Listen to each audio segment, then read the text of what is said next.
Big Ten Backers Podcast. This is your podcast for Big Ten football and anything college football related. From Jim Harbaugh's shirtless escapades to Brett Bielema's hog-sized waistline with Ryan Day's beard dye and anything else in between. Big Ten Backers has the headlines from around the college football landscape. Oh, hey there, Big Ten Backers. This is your host, AJ, with Buckeye Steve. We just call him Dop Beef.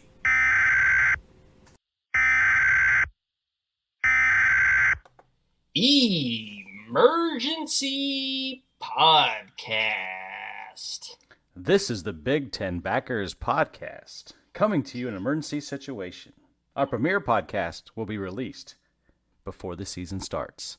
But with all these earthquakes happening out on the West Coast, Steve. Yeah, there's so much drama in the CFB. We got to get on the mic with the BTB. We are on the mics here on the BTB. So, Steve, what's happening on the West Coast? What are all these earthquakes? What do you got for me? Oh, man, it's happening. Oregon, Washington, to the Big Ten. Follow the money, baby. Show me the money. Show them the money. Show them the money. So, is this legit? You got your sources? What do we got? What are we working with? You know, there's a couple things you do when you look at a situation like this. First of all, there's the obvious. You follow the money. I mean, the bags are showing. Fox wants it. The Big Ten wants it. The Big Ten, I think, was just playing their game. Like, oh, we don't want to upset the apple cart, and we don't want to be the end of the Pac-12 here. I don't. My brothers and sisters over there in academia, we don't want to make them mad. They're sharing their research dollars with us. I don't want to be the bad guy. No, it's bullshit. They're following the money. Fox is pushing them. Fox is saying what they need to do, which is smart by Fox. They own 51% of the Big Ten anyway, so they're telling them, hey, grab them while you can. We need it. We need those dollars. We need the Nike money. We need Washington. We need that West Coast population. We need everyone to be all on board. And the bigger you can get for Fox, the more it makes sense, right? Monetarily speaking. Oh, I completely agree. And then if you let this slide and you let these teams go elsewhere, I mean, that's two brands that you probably don't want to let go. Yeah, and I think the Big Ten already made that mistake with Texas and Oklahoma and let them slip out to the SEC. Texas and Oklahoma, they fit better in the SEC. Let's just be honest, be frank about it. But they could have been with the Big Ten. I think that they had a shot. But there's other sources. If you want to go look at Greg Flugar, you know a little bit about Greggy Flugar. Oh, Greg, he's the one who called the move for USC and UCLA to go out to the Big Ten 6-7 months prior to it hitting mainstream news. Yeah, and that was before all the big shifts. I mean, Texas and Oklahoma had already gone there, but he was looked at like an idiot, No one knew who he was. He's got some big guys that feed him some information up in Minnesota. Speaking of Minnesota, they bring in the bags of information. We will be in Minnesota for the Nebraska game and supporting NIL fan vote. Oh, yes, we will. What's going on with the Four Corner schools? Because they've what's going to happen? Some movers in this room or two.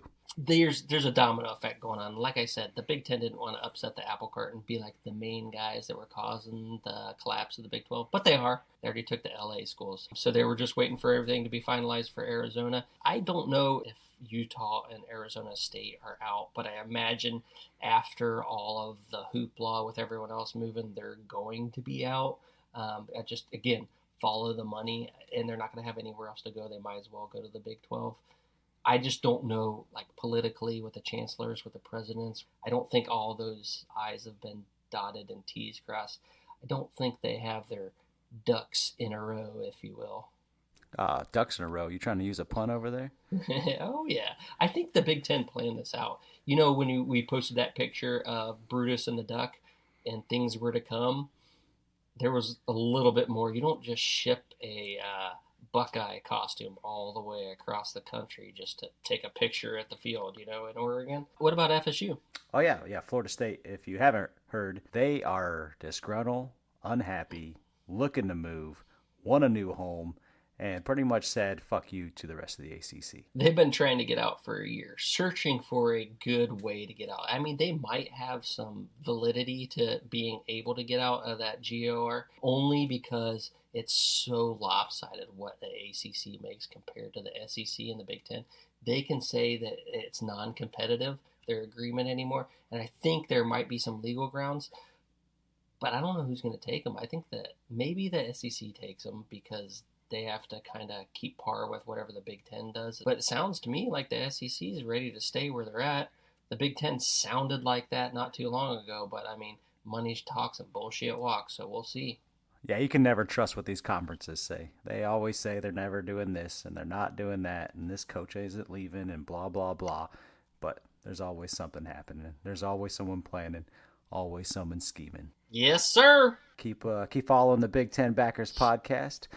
Thank you for listening. Join us for our premiere podcast sometime before college football kickoff. Big Ten Backers Podcast.